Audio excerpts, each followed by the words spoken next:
चुरा लिया है तुमने जो दिल को, नजर नहीं चुराना सनम। बदल के मेरी तुम जिंदगानी, कहीं बदल न जाना सनम। हो ले लिया दिल, हो हाय मेरा दिल, हाय ये दिल लेकर मुझको ना बहलाना। चुरा लिया है तुमने जो दिल को, नजर नहीं चुराना सनम। बदल के मेरी तुम जिंदगानी, कहीं बदल न जाना सनम।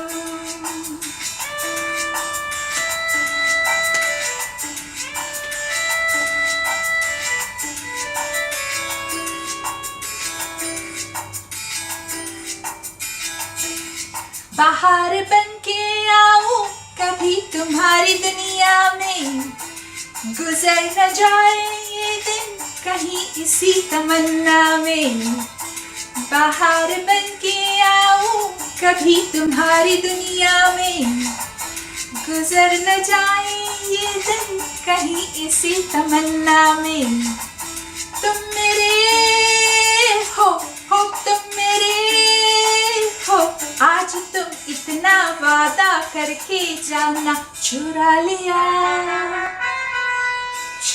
लिया है तुमने जो दिल को, नजर नहीं चुराना सनम। बदल के मेरी तुम जिंदगानी, कहीं बदल न जाना सनम। I love my life and I'm immensely grateful for this opportunity to be talking to you today. That was a beautiful number from the throwback years. I was not even born then. It's from my dad's collection. And as you rightly guessed, it's a romantic number. And the topic that we're here today to discuss is love and compassion. Over the Christmas break, there was this post doing the rounds on LinkedIn, and it read, "It is better to be feared than loved." Alice in Wonderland. It is really imperative that we all arise, awake, and integrate love as the foundation, whether in the business sphere or in the personal sphere. In the business sphere, it will look like compassion and empathy. In the personal sphere, interaction between spouse, interaction between parent and a child needs to be based on love. It is love that's the second best frequency. The number one frequency that helps us as human beings live out our potential is gratitude. Living at that frequency makes life synchronous. It just makes things flow. The second best is love. And being able to live in that energy, at that frequency, at that vibration is so very important. A business driven by the fear of authority will eventually dissolve because the employees within the teams will be dysfunctional. Similarly, a family unit that is driven by fear will, as individuals, these individuals will cease to live out their full potential. Our ancestors over the years have worked really hard. They've strived so hard to create an outstanding world, and they've gifted to us millennia the best of the best of the best. It's up to you and me to embrace love and create it as the foundation for the entire world to enjoy. And it is up to you and I to be able to be role models, whether in business, whether in personal sphere, to be able to take on those leadership roles, integrating compassion and empathy and being able to drive purpose and profits together. And we can. And you know what? We are never ready. The only chance we have to live out our full potential is when we rise to the challenges, life throws at us. And it is by swimming through the choppy waters that we arrive at the destination. Here and now, let's decide we're going to integrate love as the foundation in whatever we do as business leaders, integrating empathy and compassion, along with purpose and profits. Being able to bring that together is our responsibility, you and I, as Millennial. Let's commit to it. That's one step closer to creating one world, which will actually empower all of mankind. I think it's really important that we be able to integrate love. And not just in our business sphere, even in our personal spheres. Our intimacy spheres need to be stronger. The upcoming clip is by Chura, and he talks about creating love in our intimate sphere and how to address some of the issues in that sphere and how to safely create love. I hope you enjoy it. A soulmate is a soul that's resonating at the same frequency as you are. So, our soul's journey through time is a result of karma, memory, desire. And a soulmate is somebody who shares karma with you or has shared karma in the past. They're sharing it now and they'll share it again in the future till both of you move to a new level of awareness. If you're true soulmates, you'll evolve at the same time. If you're not true soulmates, then at some point you'll go in different directions.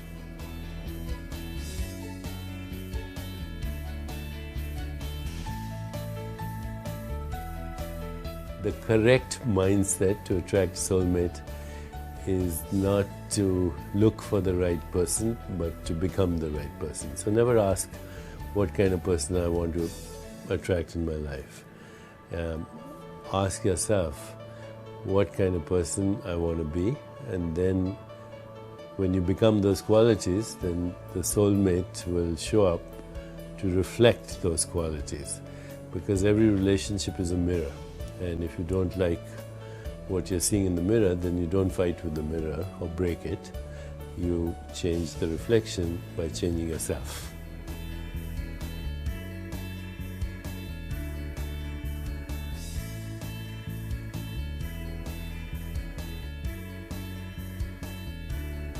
A lot of people don't feel lovable because they are bamboozled by the hypnosis of social conditioning, which means they identify themselves with all the things that have been said about them or they've heard from their parents, from their friends, and a lot of it goes back to childhood.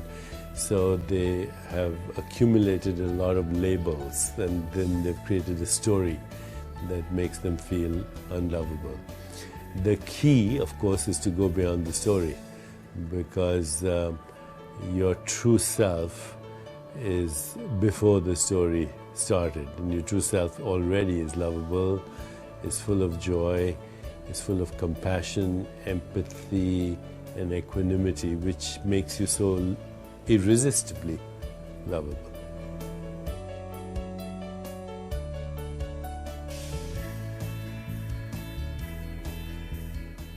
A lot of single people cannot attract love because they have a self-talk that reinforces the idea that they are not lovable. Again, these are labels, evaluations, too much analysis, too much judgment, and it's all the story that you're telling yourself. You have to realize that you're not your story. You are the author of your story. You're the choreographer, you're the producer, you're the director, you're the protagonist, but you're also the villain. What I teach is to go beyond the story altogether. Okay? Can you let go of your personal history? Because you're not that. If you completely keep going back to the past, you'll only reinforce it in the future. And then you have to start writing a new story.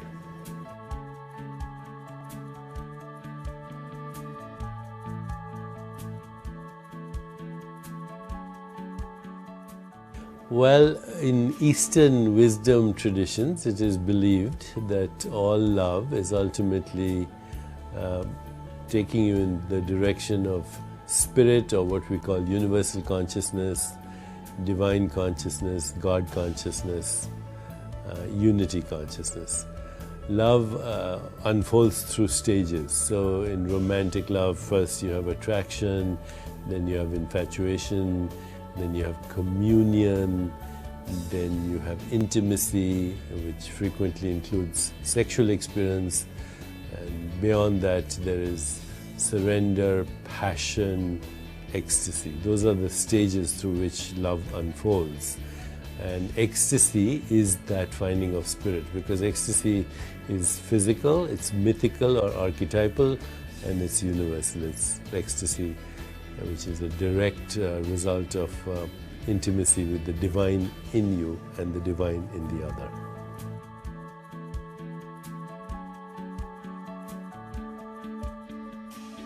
Meditation, of course, can manifest for you your soulmate. There are many kinds of meditation. There are reflective meditations, there are guided meditations, there are meditations for self-awareness, there are meditations that allow you to transcend, and meditations that actually manifest your soulmate. So in my guided meditation, I'll be teaching that.